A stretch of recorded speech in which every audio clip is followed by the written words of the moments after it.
Bonjour Gilles. Bonjour Valérie. Lundi 12, vous êtes toujours chaud vous, hein, vous êtes toujours très... J'ai des manches longues. Oui, mais léger.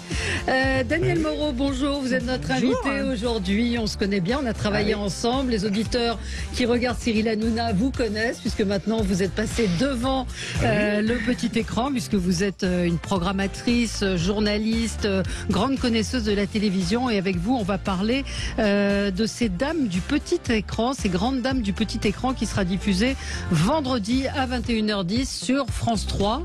Et puis le 29 décembre. Et puis le 29 décembre, il y aura les héros de notre enfance. Ça paye pas assez. Vous fassiez plein de documentaires. Mais moi j'aime tellement l'histoire de la télé que je replonge toujours avec beaucoup de livres. Sur la radio aussi. Sur la radio, c'est ma passion, les archives. Voilà. Daniel, elle connaît parfaitement la télévision. On va y revenir dans un instant. Gilles, on passe tout de suite au zapping. Sud Radio Média, l'instant zapping. Ah Valérie, ce week-end, ce fut le triomphe de nos trois couleurs, bleu, blanc, rouge. Alors évidemment, samedi, le match de la Coupe du Monde face aux Anglais, alors qui nous ont tenu un peu la dragée haute, on a eu un peu peur. Jeanne d'Arc était prêt à se retourner dans sa tombe quand Olivier Giroud a réussi à buter les Anglais hors du Qatar. Oui, buter parce qu'il a mis un but. Ah, voilà. Battre le fer quand il est chaud.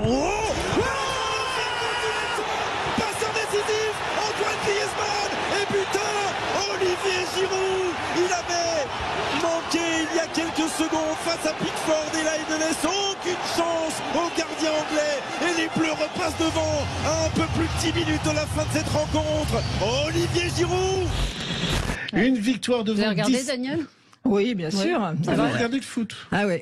En fait, je l'ai regardé en léger différé parce que j'ai été voir le spectacle de Michel Drucker, donc je suis arrivée un peu plus tard. Alors, j'ai mis très fort pour pas entendre autour si ça criait et tout ça. Et j'ai réussi à regarder le match en différé sans savoir le résultat avant. Et vous avez une télé en couleur? Oui, mais j'ai dû être une des dernières à l'acheter, parce que j'adorais le noir et blanc et je n'avais pas du tout envie d'avoir une télé couleur. Vous pouvez toujours remettre en noir et blanc. Non, mais vous êtes sérieuse? Bien sûr, mais venez à la maison, vous allez voir, il y a un Minitel.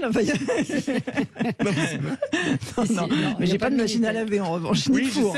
Vous racontez que vous avez ni four et que vous lavez vos affaires dans la baignoire. Mais des fois à minuit, j'ai l'impression d'être parce qu'il n'y a pas de branchement possible dans mon appartement où il faudrait tout casser.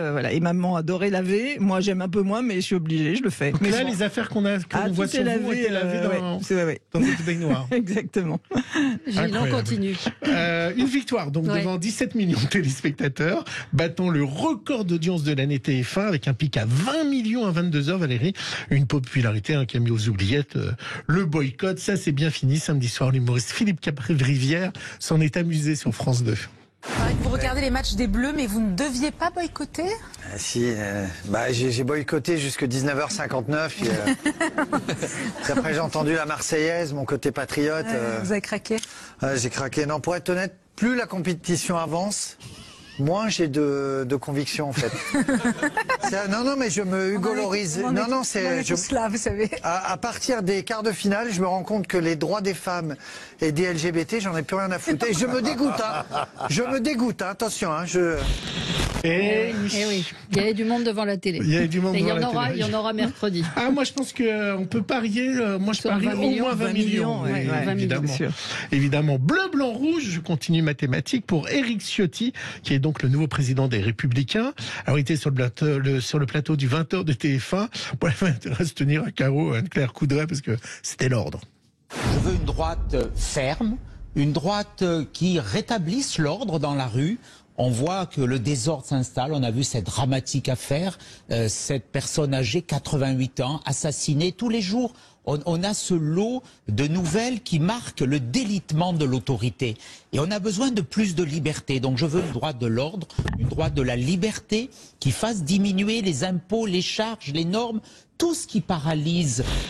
Ça va vous faire plaisir parce que vous êtes très à droite, donc touche pas à mon poste dans l'opposition. Oui, et je suis même réac et fière de l'être. C'est souvent Mathieu Delormeau qui me traite de réac et ça me dérange pas du tout. Je trouve pas que c'est une insulte du tout. Je suis attachée au passé. Je préférais le monde d'avant. Donc si c'est être de droite, je suis de droite. Mais je n'ai jamais voté. Donc vous n'avez jamais voté? Non, je me suis jamais inscrite parce que quand on est inscrite sur les listes électorales, je sais pas comment ça s'appelle, on peut être susceptible d'être, vous savez, juré. Et je ne veux absolument pas risquer ça. pourrais pas prendre une décision sur la vie d'une personne. Enfin, donc c'est pour ça que je ne vote pas. En fait, c'est débile. Hein, j'en suis bien consciente, mais c'est comme ça. Parce que la probabilité, je crois qu'elle est, elle est très faible. Et puis vous pouvez aussi. Et puis je me dis que je m'y connais pas assez. Donc voilà. Mais ça m'intéresse. Et ça vous gêne pas donc de tenir des propos parfois très extrêmes ou de droite, n'en touche pas à mon poste? On vous le reproche ou pas? Alors on me le reproche pas parce que justement on est là pour donner notre avis. Cyril aime les avis tranchés, même quelquefois quand il nous dit attention c'est mon ami, mais il aime bien quand même que qu'on y aille carrément. Et donc c'est, puis moi ça me soulage, ça me libère parce que je suis énervée devant ma télé tout le temps, à voir toutes ces infos hallucinantes. Donc ça fait du bien aussi. Et j'ai l'impression que les gens que je rencontre dans la rue et tout ça me disent que ça correspond à ça correspond à un courant. Ils aiment bien mon franc-parler, ils aiment bien donc je continue et c'est vrai que ça me soulage. Ouais. C'est le premier chanteur des Français. Il était lui aussi bleu, blanc, rouge. Il avait soutenu évidemment les Français à la Coupe du Monde il y a 5 ans. Donc c'était la disparition de Johnny Hallyday. Dans quelle époque? Toujours sur France 2, Laetitia a expliqué qu'il était toujours là dans ses pensées, dans son cœur. Pas simple pour Jalil Lesper, son compagnon. Parfois, on est un couple à 3. Ah oui, carrément. Vous êtes un couple à 3. Ça doit pas être facile pour vous. Non, c'est pas facile, c'est pas facile, mais j'ai de la chance d'avoir rencontré quelqu'un qui comprend, qui m'accepte avec mes défauts, avec mes faiblesses, avec ce deuil que je porte encore. Et je continue à travailler avec cette douleur et cette peine. Le deuil, c'est il habite en vous et il fait partie de votre peau, de votre mémoire, de vos cellules. Et il faut apprendre à vivre avec, accepter qu'il ne reviendra pas. Et c'est le plus dur. C'est émouvante, hein. Non, vous l'avez pas trouvé émouvante. Daniel n'a pas l'air de. Non. Ah si, non, bien sûr. Moi, j'ai eu la petite larme à l'œil. Et c'est vrai qu'elle avait déjà eu une aventure avant Jalil Lesper avec un restaurateur et ça n'a pas tenu parce qu'il n'a pas supporté. Évidemment, de passer ses journées sur la tombe de Johnny, quoi. Avec le doc qui a pas mal marché, avec des fans de Johnny qui n'étaient pas contents qu'elle dise qu'il était lâche, qu'elle dise un certain nombre de choses. Elle dise des choses sur lui. Moi, elle est cash, elle raconte elle a dit des choses. On continue. De quoi rendre furieux Valérie Poutine, un enfant de 13 ans abattu. Poutine. Hein? De quoi rendre furieux Valérie Poutine? Non, de quoi rendre furieux Poutine. Un enfant de 13 ans a battu la Géorgie, l'Arménie et l'Ukraine hier. Pour la 2e fois, France 2 a donc gagné l'Eurovision Junior. Et l'Arménie et la Géorgie étaient 2e et 3e. Voilà pourquoi j'ai fait ce petite digression. Non, mais on est. C'est ma prof de lettres.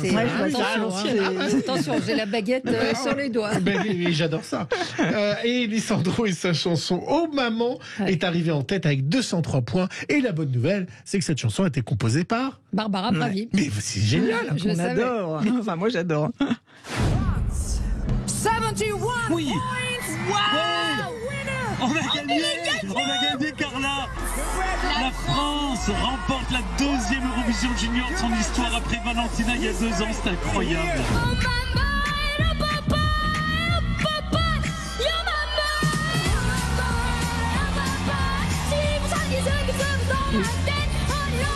Voilà, Lisandro, vous avez suivi, vous avez regardé? J'ai suivi et j'ai trouvé ça génial parce que ça avait justement un petit côté rétro, un petit peu rockabilly.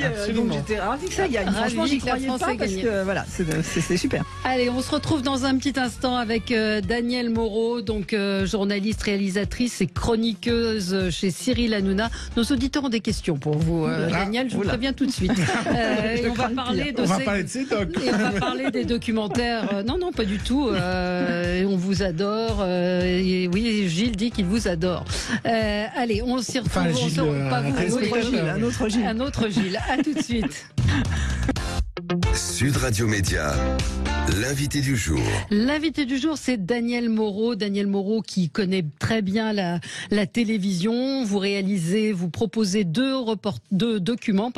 Jeudi 29 décembre, ce sera les héros de notre enfance sur C8. Alors ça va évidemment rappeler Goldorak, Casimir, des souvenirs. Et tous les copains. Et puis vous proposez également, ce sera ce vendredi sur France 3, les grandes dames du petit écran, parce qu'effectivement on parle de Pierre Sabag, on parle souvent des hommes, des pionniers de la télévision, mais il y a des femmes qui ont fait la télévision et on a toujours plaisir à revoir ces images d'archives avec des interviews. On va en reparler dans un instant avec vous. Alors les auditeurs vous connaissent désormais. Nous on se connaît encore une fois depuis très longtemps. Les auditeurs vous connaissent depuis que vous êtes dans l'émission de Cyril Hanouna. Stéphane, alors non, c'est Gilles qui dit Daniel, je l'adore à l'auditeur, je l'adore à TPMP, on est voisins. Mais j'ai une question quand même pour elle, n'a-t-elle pas l'impression que Cyril se moque d'elle dans l'émission TPMP? C'est l'impression que l'on a derrière l'écran. Stéphane dit oui, c'est pénible de se moquer des gens. Comment vous le ressentez? C'est pas une impression. On se moque les uns des autres, évidemment. Moi, j'en prends plein la figure, c'est sûr, mais c'est le jeu. Moi, j'ai toujours eu de l'autodérision, mais depuis l'école, quoi. En fait, voilà. Donc, parce que je pense que je suis pleine de complexes depuis toujours, et que finalement, l'autodérision, ça désamorce un peu. Ça désamorce. Et j'assume complètement ce que je suis. Et je pense vraiment que dans cette émission, on rit avec et on ne rit pas de quelqu'un. Et donc, c'est de l'humour potage, bon enfant. Moi, je le prends très très bien. Cyril se moque de lui-même énormément aussi. Il se moque de tous les gens qui sont autour de la table. Voilà, donc s'il n'a pas le droit de se moquer de moi parce que je suis en surpoids ou je ne sais quoi, c'est presque, du coup, c'est du racisme. On se moque de tous et de tout le monde et on rigole tous ensemble. Donc moi, franchement, ça me dérange pas. Maintenant, la vraie question, c'est est-ce que vous avez couché avec Cyril Hanouna? Est-ce que vous avez couché pour réussir? Ah non, j'ai menacé de coucher pour réussir. Et ça a bien marché. Mais est-ce que des fois, pour reprendre ce que disent nos auditeurs, derrière les invectives, il n'y a pas aussi la vérité? C'est-à-dire que quand Mathieu Delormeau vous attaque ou autre, pour sourire, quand même, vous balancez des trucs très violent parfois. Ah bah parfois ça peut être violent et ça continue parfois dans les couloirs et dans les loges. On s'engueule, on se parle plus pendant parce qu'on est tous tellement différents et je pense que c'est ce qui fait le succès de l'émission. On est très différents, on a vraiment pas du tout on a des opinions assez tranchées chacun, pas du tout les mêmes. Donc c'est pour ça que chaque téléspectateur se retrouve un peu dans chacun de nous. Mais je peux vous dire que parfois c'est violent et c'est plus que de la télé. On finit les combats. Vous êtes vraiment à fond dans le. Mais qu'est-ce qui a fait que vous avez voulu passer devant le petit écran? Moi, j'ai pas voulu en fait. C'est William Lémergie un jour quand j'étais encore. Vous étiez sur France 2. En fait, moi, j'étais très contente dans mon rôle de programmatrice, d'assistante, moi, de servir les cafés aux invités. J'avais l'impression déjà que j'avais fait une carrière formidable, donc je ne demandais rien. Mais comme William Lémergie me disait, mais vous êtes un vrai personnage dans les bureaux, vous faites rire tout le monde. On va vous mettre à l'écran. Et pendant 2 ans, j'ai pas voulu tellement je suis timide et tellement c'était pas mon truc. Et puis j'ai passé un casting et je l'ai réussi et je me suis dit bon, je vais faire 2 chroniques, ils vont s'apercevoir que je suis nulle et puis j'ai fait 20 ans presque sur France 2 et puis après Cyril justement m'a fait 20 ans sur France 2. 19 ans je suis restée mais j'étais pas tout de suite donc à l'antenne, donc j'ai dû faire 15 ans à peu près à l'antenne, mais un petit peu, c'était pas non plus. Il y a une polémique avec Isabelle Morini-Bosque. Vous avez eu sa peau? Est-ce que vous avez eu sa peau? Écoutez, il n'y a pas de polémique. Je crois que malheureusement, il n'y a pas beaucoup de place autour de la table. Moi, j'ai fait l'émission quand je suis partie de France 2. J'ai fait l'émission quelques fois pendant 3-4 mois, puis après plus du tout. Vous savez, Cyril, il fait. Mais vous travaillez derrière aussi dans les bureaux. Ah oui, ça, Cyril, je connais pas beaucoup de gens qu'il a vraiment laissé sur le carreau et je continue à travailler dans les bureaux. Et puis, alors après, je ne sais pas du tout. Je pourrais pas vous dire pourquoi. J'ai fait l'émission une fois pour la remplacer, puis je suis restée. Elle vous en veut, Isabelle Morini-Bosque? J'espère que non, je la croise pas beaucoup parce qu'elle fait l'émission de le TPMP People, donc on se croise pas beaucoup et j'espère vraiment que non parce que c'est quelqu'un que j'aime beaucoup, qui est aussi passionné que moi par la télé et j'espère qu'elle connaît l'émission et qu'elle sait que bon, elle avait fait énormément tous les jours. Enfin, en plus, c'est tellement ça grignote, ça prend beaucoup de temps. Le cerveau, et vous qui aimez sortir, alors, aller au théâtre, ça bloque un peu, mais ça, bon, c'est pas grave, j'arrive quand même à sortir un peu le week-end.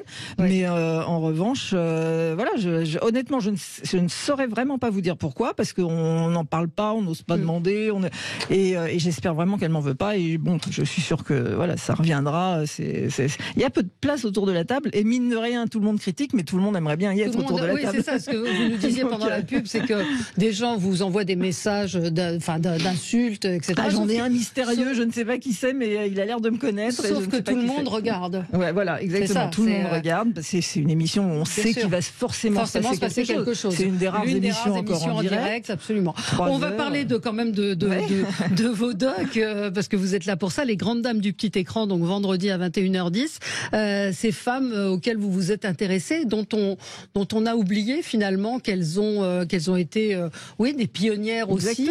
Exactement.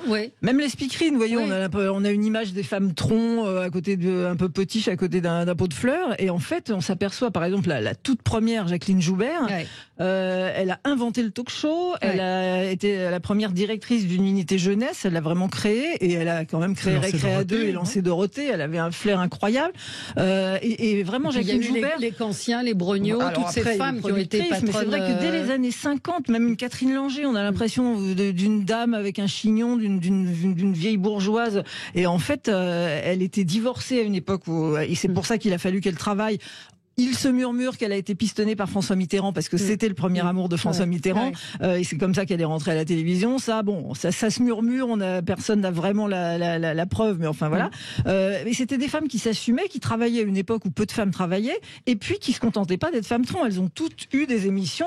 C'était courant à l'époque que les femmes soient productrices et animatrices. Il y en a plus tant que ça aujourd'hui, des productrices et animatrices. Donc finalement, j'ai l'impression qu'elles étaient plus, enfin voilà, une époque en plus où j'ai retrouvé des pépites de propos macho de Pierre Bellemare dans les années 70, qui dit à Anne Sinclair, c'est sa première télé, Anne Sinclair, et qui lui dit non mais il n'y a pas beaucoup de femmes animatrices parce que je crois que c'est pas un métier féminin. Et puis alors je l'ai pas mis parce qu'on peut pas tout mettre, mais Jacques Martin dans la même émission dit que en fait c'est trop dangereux d'être animatrice pour une femme. C'était des propos d'une autre époque. Oui, pardon. Non, je disais, et Francis Bouygues dans le même genre qui ose quand même dire face caméra que non mais une femme, parce que c'est l'époque où les femmes commencent à être ingénieurs, à avoir des métiers d'hommes. La femme doit être le repos du guerrier. Voilà, une femme qui travaille, qui est beaucoup prise par son travail, elle peut pas être 100% le repos du guerrier. Donc vous voyez, c'était une époque où il fallait y aller pour présenter, Et puis il y a une séquence forte avec Christine Ockrent, qui, moi je l'avais jamais entendu cette anecdote, qui raconte que quand elle va faire le 20h, elle a même pas été autorisée à aller dans le studio, et que les techniciens et autres ne voulaient pas qu'elle fasse des répétitions. Elle n'a jamais répété son 20h. Exactement. Le comité d'accueil était très très froid, évidemment, parce qu'il n'y avait que des hommes. Le rédacteur en chef du journal avait dit aux équipes ne vous inquiétez pas, c'est une lubie du vieux, parce qu'elle avait été imposée, on va dire, enfin en tout cas par Pierre Desgros, qui était directeur de France 2 à l'époque. C'est une lubie du vieux, elle ne tiendra que 15 jours. Donc déjà, comme comité d'accueil, c'est sympa. Et on ne lui avait pas montré le chemin du studio le jour de son premier 20h. C'est hallucinant. Il y avait même une faute d'orthographe dans son nom au synthé. C'était peut-être un acte manqué, je ne sais pas, mais enfin bon, voilà. Et avec après les reporters de guerre qui font un passage très fort dans le document. Dans le document. Et puis le début du document avec Mariti, Gilbert Carpentier, et Mariti qui était la créatrice en fait. C'était le cerveau du couple, si vous voulez, parce que lui était plutôt technicien, était le comptable, et c'est incroyable ce qu'elle a apporté au. Voyez, on en parle encore. On va recevoir Jean-Jacques Debout mercredi pour son livre formidable, et il a fait 11 ans de sketch. En fait, il faut se rendre compte que, si vous voulez, chaque semaine, c'était l'équivalent des Enfoirés. Les Enfoirés, ils mettent un an à les préparer, et c'est elle qui a créé les duos, les collégiales, les sketchs. Et vraiment, c'est ça. Il faut imaginer ce que c'est. C'était les Buts de Chaumont, c'était une usine à gaz pour les shows des variétés chaque semaine. Dîme Dame Dom, évidemment, qu'on a un petit peu, les générations d'aujourd'hui ont oublié. Et puis des choses assez osées, Psycho, Pascal Brogniaux qui a mis cette émission. Et puis Mireille Dumas aussi qui raconte. Simone. Je l'ai rencontré, Simone. Mireille Dumas, son premier documentaire, en fait, sur la transsexualité et la prostitution. 8 millions de téléspectateurs en deuxième partie de soirée, et Simone qui qui se prostitue au Bois de Boulogne, qui est une transsexuelle, et qui dit qu'après après cette émission, sa concierge lui a dit bonjour madame pour la première fois, et Mireille Dumas qui reçoit énormément de courriers de gens qui disent voilà, on me regarde un peu avec dignité maintenant, merci de nous avoir fait retrouver la dignité. Et ça, on est dans les années 80, donc c'est incroyable. Dans ce documentaire, c'est Michel Bernier qui fait la voix. Pourquoi vous avez choisi Michel Bernier? Enfant de la télé, elle adore, elle est passionnée. Il y a son père à un moment d'ailleurs. Il y a son père, le professeur Choron. Il y a Philippe Bouvard qui l'a découvert. Voilà, elle avait une vraie légitimité parce qu'elle est vraiment passionnée par ça. Et puis, c'est une figure de France 3 avec La Stagiaire. Les gens l'aiment beaucoup. Donc, voilà, c'était la personne On dit idéale. un mot également des héros de notre enfance. Ça, c'est tout autre chose. Ce sera sur C8. Et ça, oui. C'était qui les héros de votre enfance, à vous? Alors voilà, la seule frustration que j'ai eue, c'est que sur C8, on est plus années 70-90. Alors j'ai quand même pu caser Nounours. Nounours c'est à les la 60 fin, ans pratiquement aujourd'hui de Nounours, Bonne nuit les petits, pour ceux qui s'en souviennent. Ils veulent plus aller se coucher maintenant d'ailleurs. Ah ouais, non, ils sont rebelles. J'ai vu ça. Mais c'est vrai que c'est. Mais autrement, moi, c'était plus Aglaé et Sidonie, Pépin la Bulle. Mais quand même, je m'étais payé la honte parce que j'avais bien 12-13 ans quand je regardais l'île aux enfants Casimir et je rêvais d'aller dans l'île aux enfants. Vous savez, il y avait des gamins. Donc j'avais téléphoné, je me revois dans une cabine téléphonique et quand j'avais donné ma taille, on m'avait jeté comme une malpropre, donc j'étais un peu attardée. Ah ouais, la télé, ça vient loin, votre passion. Mais Casimir, quand je l'ai vu en vrai, je l'ai vu dans une émission qu'on faisait sur l'histoire de la télé, mais j'avais les larmes aux yeux, quoi. Et là, dans le documentaire, on voit Jamel se lever dans les bras de Nounours. Enfin, c'est de Casimir. Il y a les Bogdanov qui sont interviewés également. Vous les aviez interviewés avant leur mort, en fait. Parce que c'est une interview. Je me suis posé la question. C'est une interview 2 mois avant, en octobre, fin octobre. Ils sont morts en décembre. J'ai du mal encore à y croire parce que ils avaient tellement joué le jeu. Ils étaient fiers. Ils étaient venus avec la combinaison d'époque, de temps X, et toujours aussi. Ça doit être une de leurs dernières interviews. Je pense que c'est la dernière. C'est émouvant. Donc tous les jours, on vous retrouve chez Cyril Hanouna, évidemment, TPMP 19, à partir de 18h30. Et puis, les grandes dames du petit écran, c'est à voir à partir de 21h10 vendredi sur France 3. Et puis 29 décembre, quand on prépare un peu le réveillon, 21h20, les héros de notre enfance. Ça chante. Dorothée est formidable. Avec Cabu qui chante. Ouais, Cabu, incroyable. Merci Daniel Moreau d'avoir été avec nous. Merci à vous. Et tout de suite, c'est Jean-Jacques Bourdin. Demain, on revient à 9h. Très bonne journée sur Sud Radio.